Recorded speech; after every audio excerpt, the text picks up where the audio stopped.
Bismillahirrahmanirrahim. Assalamualaikum warahmatullahi wabarakatuh. Waalaikumsalam warahmatullahi wabarakatuh.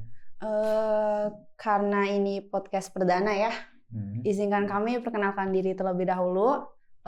Kami itu mahasiswa PKL dari Universitas Muhammadiyah Cirebon, Prodi Ilmu Tasawuf Psikoterapi, Fakultas Agama Islam. Saya Junisi Safitri dan rekan saya Abdan Muyasar. Kami akan berbincang santai mengenai self-love. Nah, dari self-love sendiri nih ya, kita awalin perbincangan ini dengan pengertian self-love dari Abdan. Self-love ya, mungkin kalau dilihat dari segi bahasa, itu kita bisa artikan sama-sama cinta diri, Yes. atau mencintai diri kita sendiri. Dan self love ini itu bisa kita analogikan bersama, atau saya bisa menganalogikannya seperti tameng atau perisai. Jadi semakin tebal perisai kita atau semakin kuat perisai atau tameng kita, maka kita pun akan lebih bisa bertahan dari peluru-peluru ataupun serangan yang datang ke diri kita. Seperti apa? Seperti perkataan orang atau sikap orang lain ke kita atau reaksi orang ke kita, itu sih.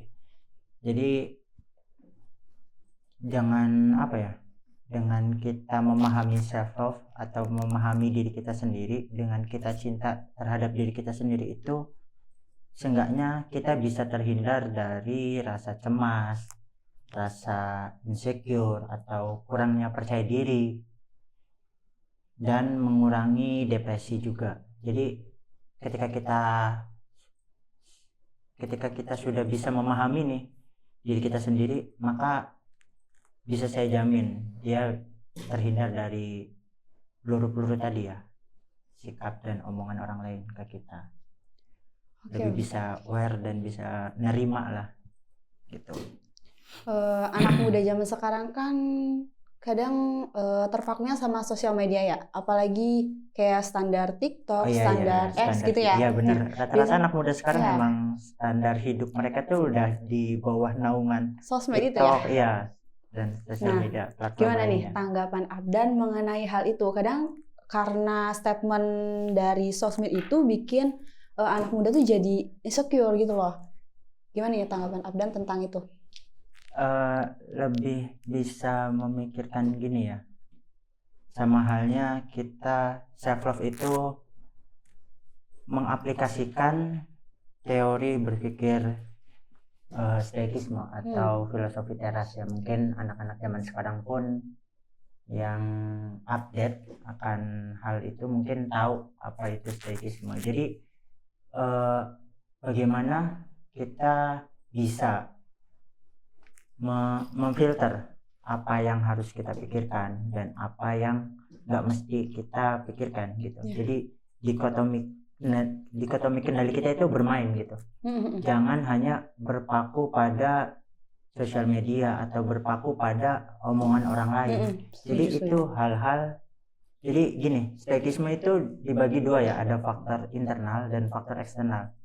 Faktor eksternal itu bisa kita katakan itu hal yang di luar jangkauan kita, hal di luar kendali kita, omongan orang lain, reaksi orang lain ke kita. Nah, dan kita itu harus berfokus ke faktor internalnya gitu, Mbak Juneng. Jadi faktor internal itu kayak aksi apa nih yang bakal kita lakuin, kekuatan diri apa nih yang bisa kita punya. Jadi nggak berpaku pada faktor X tadi, kayak apa? Statement sosmed yang misalkan banyak dipikirkan cewek itu cantik, standarnya harus seperti ini dan itu gitu kan. Jadi salah satu cara saya juga, yang saya aplikasikan gitu di kehidupan sehari-hari itu tadi memahami dikotomi kendali atau tadi berpikir stoikisme yang jauh itu sudah lahir, sudah ada di zaman Yunani kuno. Jadi untuk Abdan sendiri udah apa ya, mengaplikasikan stoicism di kehidupan sehari-hari. Ya, jadi nggak bertumpu pada apa ya, sosial media dan lain, standar sosial media atau standar omongan orang lain ke kita gitu. Itu kan faktor X ya, yang nggak perlu terlalu kita pikirkan gitu. Nggak perlu kita berpikir berlarut-larut lah kita pikirin gitu. Apalagi sampai overthinking ya. Itu kan nanti kan banget kan. Hasil dari kita memikirkan apa namanya, hal-hal yang kurang penting lah menurutku ya. Karena itu ya udahlah, lu suka ke gua ya syukur, enggak juga ya. Ya udah pikirin gitu. Yang penting gua masih bisa hidup, gua nggak ngerugiin lu, gua nggak ngerugiin diri gua sendiri, gua pun masih bisa ngelakuin apa yang gua lakuin dengan kekuatan gua, dengan potensi gua gitu. Ya setuju. Ya, karena selagi kita bisa kontrol apa yang bisa kita kontrol, kenapa enggak ya? Kenapa kita harus fokus ke orang lain? Gitu ya. Jadi kita pun nggak terlalu memikirkan reaksi orang, tapi bagaimana kita bisa mengoptimalkan aksi kita seperti apa gitu. Iya, setuju. Karena ini kan hidup itu kan sosial ya. Otomatis kita bakalan ketemu sama banyak orang dan reaksi orang itu banyak banget. Kalau pasti berbeda-beda gitu kan. Gila ya kita ya. Kan gila, bahaya mungkin banget. Semuanya itu baik ke kita. Iya. Ketika kita mengerjakan kebaikan pun ada aja 1-2 orang yang nggak suka ya kan. Iya. Gitu. Betul. Capek juga nih kalau misalnya kita jadi influencer ya. Karena komennya Masya Allah banyak sekali. Iya nggak sih? Betul. Nah, untuk Abdan sendiri nih. Terakhir kali merasa bangga pada diri sendiri. Kapan tuh? Ketika saya merasa bersyukur. Wah, kapan tuh terakhir kali bersyukur? Setiap sholat sih. Kan yang pasti ketika kita beres sholat, kita masih bisa bernafas, masih kita bisa melakukan aktivitas. Karena di situ pun banyak hal-hal ketika kita berpikir secara mendalam ya. Ternyata ketika kita di posisi sekarang ini tuh jauh-jauh kita belum pernah memikirkannya gitu. Dan itu kita harus patut syukuri gitu. Apapun itu, dalam kondisi apapun, dalam situasi apapun, seenggaknya kita bersyukur dengan apa yang kita miliki sekarang. Nah, ketika kita sudah bersyukur, kita akan bahagia. Gitu. Jadi ya di mana posisi saya ketika bahagia ya ketika saya bersyukur. Oke, sesederhana itu padahal ya. Iya. Tapi belum tentu semua orang itu bisa pandai untuk bersyukur ya. Itu hal-hal kecil aja. Misalkan saya punya handphone nih. Iya. Ya, banyak orang di luar sana yang butuh handphone. Iya, betul sekali. Kita harus melihat yang kita bisa syukuri gitu. Kita setiap waktu bisa lihat jam karena saya punya jam gitu kan. Sesederhana itu. Kita ingat Tuhan juga itu sesuatu yang Masya Allah. Karena ada beberapa orang juga yang kalau misalnya lagi bahagia itu kadang lupa ya sama kadang itu kan ya. Makanya ketika orang lagi bahagia rasa syukur dia mungkin agak berkurang gitu kan. Lupa ya. Dia cuma fokus sama dunianya sendiri. Betul. Oke. Terus belakangan ini pernah ngerasa damai nggak? Damai. Ya. Kalau dibilang damai apa ya?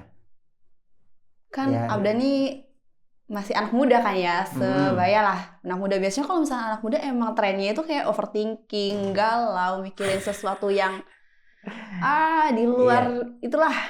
Gimana tuh? Belakangan ini Abdan kayak gitu atau fine-fine aja atau lagi bahagia-bahagianya? Iya, kalau boleh jujur emang kalau di posisi baik-baik aja nggak juga ya, karena memang nggak bisa kita pungkiri setiap orang pasti ada di mana itu titik di mana dia nggak nyaman dengan posisi yang dihadapi gitu. Tapi saya pribadi nggak fokus ke situ.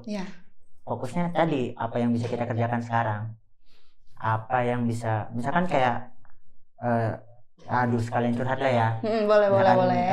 Kemarin saya misalkan habis putus dan lain sebagainya, akhirnya kita menghadapi satu masalah yang baru saya hadapin gitu kan.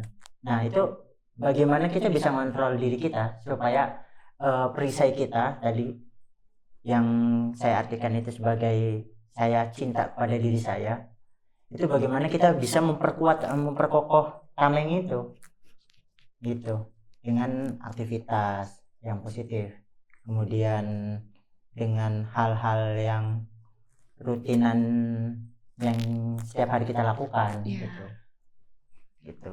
Jadi apa ya, dengan kegiatan yang sudah bisa kita plan itu meminimalisir lah seenggaknya apa ya, pikiran-pikiran berlebih kayak tadi yang overthinking itu dan lain sebagainya, itu bisa terhindar dari itu. Bisa. Karena Abdan juga udah mengaplikasikan stoicism itu loh ya. Iya. Jadi gitu. udah terlatih. Jadi intinya mungkin self love dan stoicism ini berdampingan ya menurutku pribadi. Jadi ketika kita ingin mencintai diri kita sendiri, kita bisa mengaplikasikan stoicism tadi. Kita bisa mengenal dikotomi kendali, kemudian kita bisa mengenal bagaimana kita apa ya, dalam konteks Islamnya mungkin ridho ya, bisa menerima takdir mu'alaq dan mubromnya gitu. Jadi ketika kita bisa menerima seluruh takdir, kita bisa lapang menerima itu semua, hidup kita tenang. Itu sih apa ya, sedikit kunci mungkin saya bisa memperkuat tameng saya itu tadi, love self love tadi ya. Ya sebenarnya sesimpel itu ya, tapi berat juga ya kalau misalnya kita ngejalanin, apalagi anak muda zaman sekarang itu gampang banget insecure ya. Iya, ya intinya jadi, itu untuk pesan saya, intinya kurang-kurangin scroll TikTok, terus memposisikan dirinya itu, ini relate banget. Bener. Itu yang bikin makin overthinking. Iya gitu. Sih benar-benar. Saya juga merasakan itu. Kita terlalu berfokus terpaku stuck di situ. Iya gitu. benar. Kata-kata orang ini itu, ya. Dan belum tentu benernya. Dan sebenarnya kata-kata itu tuh bisa kita balikin dengan hal-hal positif yang bisa kita lakuin gitu. Supaya kita nggak depresi, nggak berpikir berlebih tentang hal-hal yang belum tentu terjadi juga gitu. Ya setuju sih. Ya, karena capek banget kalau misalkan ngikutin standar TikTok ya. Nguras energi banyak gitu. Iya betul. Terus ada nggak sih kalimat setiap harinya untuk diri sendiri, kayak menguatkan diri sendiri, mencintai diri sendiri, itu ada nggak sih kalimat yang spesial? Barangkali ini bisa jadi suatu kalimat untuk teman-teman yang lainnya gitu loh. Jadikan contoh, ada nggak? Ada. Apa tuh? Bukan ke kalimat ya, lebih ke prinsip mungkin. Oke. Prinsip yang saya pakai itu intinya harus punya alasan terkuat. Contoh deh. Contoh, misalkan saya datang ke KPA, misalkan contoh jam 9 pagi, itu harus stay di kantor gitu kan. Dan itu perlu pembiasaan karena mungkin saya sebelumnya bangun siang jam 10, jam 11 dan mungkin bisa lebih dari itu kan. Nah, ketika saya ingin berperilaku atau membiasakan diri dari kehidupan sebelumnya kayak bangun siang dan sekarang harus bangun pagi, itu harus kita punya alasan terkuat. Jadi contohnya gini, saya bangun pagi, udahlah saya mikirnya ini sebuah latihan supaya nanti kita kedepannya saya bisa lebih lebih bisa gitu ternyata di dunia perkantoran itu, di dunia pekerjaan itu seperti ini, harus sesuai waktunya gitu. Intinya belajar memanage waktunya waktu gitu kan. Itu alasan terkuat saya bisa beraktivitas sehari-hari dan lain sebagainya gitu, membagi waktu antara tugas, keluarga dan lain sebagainya gitu kan. Gitu. Itu juga termasuk self love ya. Karena untuk diri kita sendiri, untuk kedepannya. Alasan terkuat intinya. Misalkan kita suka nih ke orang, saya suka ke A. Nah, ketika saya suka ke A, saya mau ungkapin nih, cari alasan terkuatnya apa gitu, dan apa juga yang bisa nanti bakal kita dapetin setelah kita ngungkapin perasaan itu. Iya. Kita juga harus mikirin plus minusnya apa yang kita kerjain yang saya maksud. Wah, ini jadi alasan terkuat itu nggak mesti hal-hal yang positif ya, hal-hal negatif pun bisa jadi bahan pertimbangan gitu loh buat kita mengambil tindakan. Contoh misalkan saya mau ngungkapin ke cewek, ke si A, nanti alasan terkuat saya karena saya pertama belum punya pasangan misalkan, terus dia cantik, dia pengertian, dia dewasa dan lain sebagainya, itu positifnya, itu plusnya kan. Negatifnya, saya bakal ditolak, dan ketika saya ditolak, nanti kedepannya saya bakal gimana. Itu kita harus mencari alasan itu, dan alasan terkuat itu nggak mesti tadi ya plusnya, karena ketika kita berekspektasi 1000 misalkan dan kita hanya dapat 700, kita bakal kecewa karena kita nggak mikirin ketika kita dapat 700-nya. Tapi ketika kita memikirkan kita dapat kurangnya juga, kita udah bisa nerima, kita udah bisa siap gitu. Dan selanjutnya kita bakal seperti apa ke dia, sikap kita bakal seperti apa nanti ke depannya gitu kan. Iya, setuju. Iya kan? Intinya alasan kuat lah. Iya. Ini jadi untuk teman-teman untuk yang mau canvas nih ya, harus pikir-pikir lagi nih. Biasanya anak-anak muda. Iya, jelas gitu kan. Ya. Kadang galau kan jangka panjangnya, Jo. Iya, pasti galau kan, ini mau canvas atau enggak nih. Iya. Pasti bingung kan ya. Tapi saranku kalau kayak gitu mending ungkapin aja. Tapi tadi ya cari alasan terkuatnya. Kalau misalkan belum dapat alasan terkuat, plus minusnya belum dapat, mending nggak usah deh. Iya sih ya. Ini nggak usah dulu ada rencana kayak gitu. Ketika udah punya rencana mau ungkapin ya, kita harus cari tahu alasan terkuatnya gitu. Alasan terkuat saya misalkan sekarang ngejalanin PKL tiap hari datang misalkan jam 9, ya itu emang alasan terkuat saya, supaya nanti saya terbiasa di dunia kerja seperti ini gitu. Benar. Supaya tahu dinamika seperti apa nih, datang pagi terus kendala-kendalanya apa, macet di jalan dan lain sebagainya, ketika bertabrakan dengan orang-orang juga yang bekerja juga gitu kan di jalan, jadi tahu gitu kan. Intinya cari alasan terkuat gitu. Ngomong-ngomong soal yang tadi permasalahan anak muda itu ya, pasti nggak jauh-jauh dari kata emosi kan ya. Iya. Kalau misalkan ditolak pasti emosi, kalau misalkan diterima pasti happy banget, ya nggak sih?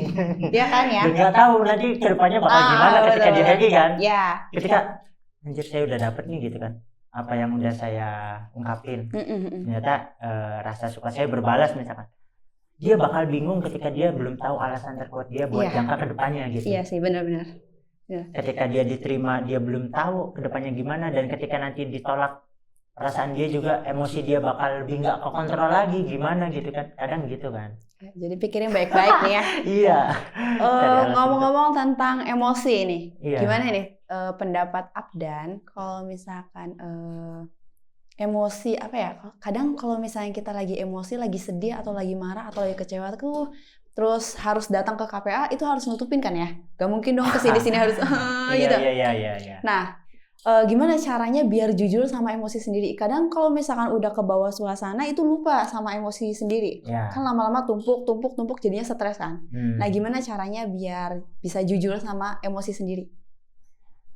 Gimana cara supaya bisa jujur? Karena jujur nih ya, Junai juga ngerasa bangga banget sama orang-orang yang bisa ngungkapin ekspresi. Kadang gak semua orang bisa kan, kayak nangis. Sampai-sampai Junai tuh belakangan ini kayak ngerasa, kangen nangis. Aneh gak sih? Kangen nangis, karena emang udah jarang banget yang namanya nangis. Karena udah terlalu lihai gitu, nyembunyiin perasaan gak nyamannya ya. Astaga, itu tidak baik. Ini kemahiran anak muda zaman sekarang ternyata. Menutup ini ya. Tapi kan ketumpuk jadinya stres gak sih? Iya. Jadi makanya kalau misalnya ngelihat secara langsung curhat nih ya. Iya. Sorry ya. Udah, karena beberapa anak muda juga pasti kayak gitu kan, ngerasain hal yang kayak gitu. Nah, gimana nih biar bisa jujur sama emosi sendiri gitu tuh? Entah itu me time atau quality time. Ya, itu perlu. Maksudku kayak quality time ya. Kita ngebanggain diri kita sendiri itu perlu. Ketika kita belum bisa melakukan apa yang sebelumnya kita lakukan gitu. Misalkan saya belum pernah ngedaki gitu. Saya ngedaki supaya bisa nutupin emosi saya gitu. Atau contoh lain dengan melakukan hobi-hobi yang kita suka, misalkan dengan nonton film atau dengan olahraga gitu. Itu bisa. Kemudian bisa juga kita mencari teman jadi teman untuk bercerita. Jadi apa ya, lu nggak mesti ngasih solusi gitu. Cukup lu dengar, duduk sama gua gitu, udah dengerin gua cerita, udah Kadang luapan emosinya keluar ya. Iya, meledak-ledak di situ. Kadang itu pun salah satu yang saya lakukan gitu. Oke. Ke temen, ya walaupun nggak semua temen ya, yang kita anggap udah dekat dan kita percaya ke dia gitu, bisa menjaga rahasia kita gitu. Seenggaknya kita bisa bercerita, bisa berbagi, karena kalau orang yang terlalu dipendem rata-rata ya itu bakal stres. Iya pasti sih. Dan bahkan berakhir sampai bunuh kan. Banyak ya teman-teman, jangan sampai kayak gitu ya. Iya, makanya mengekspresikan emosi dengan tadi ya, dengan hobi, dengan akan kita jalan-jalan mendaki gunung, itu perlu healing lah, atau sekedar kita cerita ke teman kita gitu, berbagi cerita. Ya. Tapi biasanya kalau laki-laki tuh punya prinsip laki-laki tidak bercerita. Ini gimana nih untuk Abdan sendiri? Kadang disuruh cerita malah jawabnya kayak gitu loh. Iya. Mungkin itu yang jadi standar ini lagi ya, standar platform tadi di sosial media. Bener. Padahal tidak bercerita. Laki-laki juga manusia ya, butuh cerita juga. Iya, juga manusia, bukan Happy Boy kan gitu. Iya betul. Jadi kalau misalnya laki-laki mau cerita aja ya. Iya. Enggak mandang gender kok. Aku pun ngelakuin apa yang saya tadi omongin gitu. Jadi ketika kita bercerita, seenggaknya yang saya rasain pribadi ya, itu bisa lebih tenang gitu, kayak ya udah, lu udah tahu, lu udah aware ke gua gitu, kayak udah empati, ada rasa empati juga ke gua gitu. Itu udah salah satu rasa syukur juga gitu. Jadi meningkatkan rasa syukur kita, oh ternyata di lingkungan saya masih ada nih yang ngedenger cerita saya gitu, yang masih mau bergaul sama saya, bersosial sama saya gitu. Jadi tadi menceritakan hal yang kita hadapin buat minimalisir emosi kita itu ini baik juga gitu. Iya, itu walaupun nggak jangan sampai oversharing juga ya. Kita tahu batasan ya. Iya. Nah, balik lagi nih ngomong-ngomong tentang insecure. Kadang kita mau self love tapi lingkungannya itu nggak ngedukung. Nah, untuk Abdan sendiri, waduh. Lingkungan ya. Ya, agak berat nih ya. Aduh. Ini harus relate nih. Relate banget kayaknya dia sama yang saya hadapin. Gimana nih?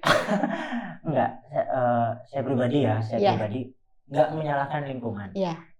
Nggak menyalahkan lingkungan, tapi bagaimana reaksi kita. Saya pun nggak pernah menyalahkan aksi orang lain. Gitu. Mungkin aksi orang lain itu punya alasannya masing-masing. Tadi yang saya bilang, alasan terkuat mereka melakukan hal itu hal seperti itu pasti punya alasannya masing-masing. Ketika ditanya, lu kenapa sih begini? Lu kenapa misalkan minum minuman alkohol, atau lu kenapa sih mainin cewek terus, atau lu kenapa sih gitu misalkan durhaka ke orang tua atau ngebantah orang tua gitu. Itu pasti dia punya pembelaannya masing-masing gitu, punya alasannya masing-masing apa yang dia lakuin. Nah, aku nggak menyalahkan itu, cuman bagaimana reaksi kita. Ini kembali lagi ya, reaksi kita merespon orang lain, dan bagaimana prinsip kita supaya nggak terlalu terbawa arus itu. Iya, benar. Ya kan? Balik lagi ya. Iya, ketika misalkan temen Juneng ada yang sampai self harm gitu, menyakitin diri sendiri, akhirnya Juneng ya ikut-ikutan gitu. Alasan Juneng ngelakuin itu apa? Yang penting saya mikirnya dia ngelakuin hal itu pasti ada alasan, dan saya bagaimana caranya terhindar dari perilaku tersebut gitu. Jangan sampai naudzubillah kan orang lain teman kita misalkan sampai saya tangan terus kita ikut-ikutan. Ya, gitu balik lagi kita harus self love ya. Kita minum minuman alkohol misalkan, kita ikut-ikutan gitu. Itu sih. Jadi intinya bagaimana kita memanage diri kita sendiri itu mungkin salah satu kita cinta terhadap diri kita sendiri itu dengan manage diri kita sendiri dari pergaulan, dari lingkungan, dari lingkungan yang toksik, pergaulan yang toksik itu sebisa mungkin ya. Bukan berarti kita meng-cut off hubungan itu. Seenggaknya kita bisa memfilter hal ini nih sebenarnya nggak kita lakuin pun nggak apa-apa gitu. Benar. Dan ambil hal-hal positif dari lingkungan kita, dari pergaulan kita, dari pertemanan kita. Hal-hal positifnya apa? Misalkan, oh dia baik loh ke saya pun bisa baik ke orang lain. Itu salah satu contohnya. Jadi nggak semuanya kita bisa mengambil mentah-mentah apa yang lingkungan kita lakukan gitu. Iya, betul. Kalaupun itu baik, maka ambil. Misalkan si A ini dia ngebantah orang tua, suka ngebantah orang tua, kemudian dia peminum, dia suka mendugem misalkan, dia main cewek atau suka main cowok gitu kan, ganti-ganti cowok atau ganti-ganti cewek. Tapi di sisi lain kebaikan dia itu ada loh. Iya, kita nggak boleh menafikan itu kan. Iya, benar-benar. Nah itu yang harus kita pandang dan harus lebih open mindednya di situ gitu. Jangan terlalu menjudge perilaku dia. Iya. Orang semakin semakin dipojokkan, semakin menjadi. Iya. Sih? Dia merasa terasingkan nantinya. Iya itu. Kalau kayak gitu tuh salah loh gitu. Akhirnya anjir ini saya sebenarnya lagi di mana gitu. Kok nggak ada yang yang nggak ada yang empati ke saya, gitu. Nggak ada yang aware ke saya, nggak ada yang perhatian ke saya gitu. Sebenarnya lingkungan itu perlu ya. Iya, perlu untuk kita penting belajar. Sekali. Iya, betul.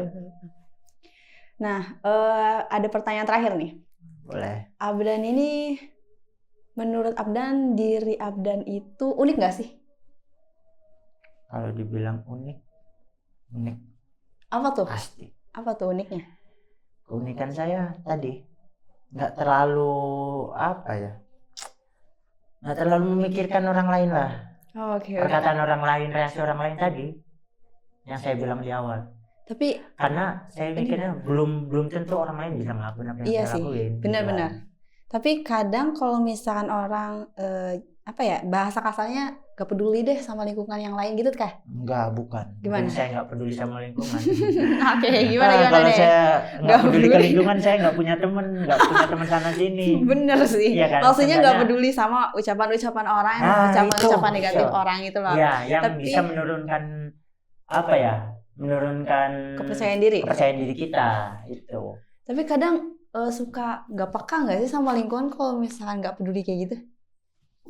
Nggak juga. Ketika kita memahami diri kita sendiri itu kita bisa lebih peka ke orang lain. Iya, jadi intinya egois itu bukan sesuatu hal yang nggak baik menurut saya. Memikirkan diri sendiri di posisi yang nggak enak pun ternyata nggak enak ya. Iya. Akhirnya timbul rasa empati kita ke orang lain. Iya, betul. Oke deh, lasin ini ya.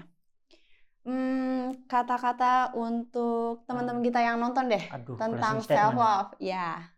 Tentang self love. Ada nggak nih? Ada dong. Apa tuh? Boleh banget nih. Inti dari pembicaraan kita pada siang hari ini ya, yang tadi banyak mungkin sekalian curhat, Kak Juneng pun sekalian curhat ya. Intinya pahami diri kita sendiri seperti kita memahami juga orang lain itu.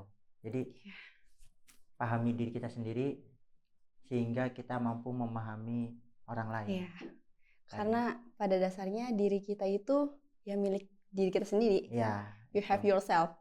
Dan diri kamu itu cukup gitu loh. Cukupnya dalam artian ini bukan cukup yang saya kayak gini aja, udah gini aja gitu loh, bukan ya. Kamu ini tuh cukup, tapi kamu juga perlu untuk mengembangkan diri. Nah, berarti cukup di posisi ini dan akan berkembang lagi ke depannya gitu ya. Jadi kita harus mikirin diri sendiri ini bukan berarti egois ya. Kita beneran self love ini dalam bentuk self love. Nah, untuk perbincangan kali ini semoga bermanfaat ya untuk teman-teman. Jangan lupa untuk mencintai diri sendiri dan juga peka terhadap lingkungan ya. Oke, sekian dari kami akhiri ya. Wassalamualaikum warahmatullahi wabarakatuh. Sampai jumpa. Sampai jumpa.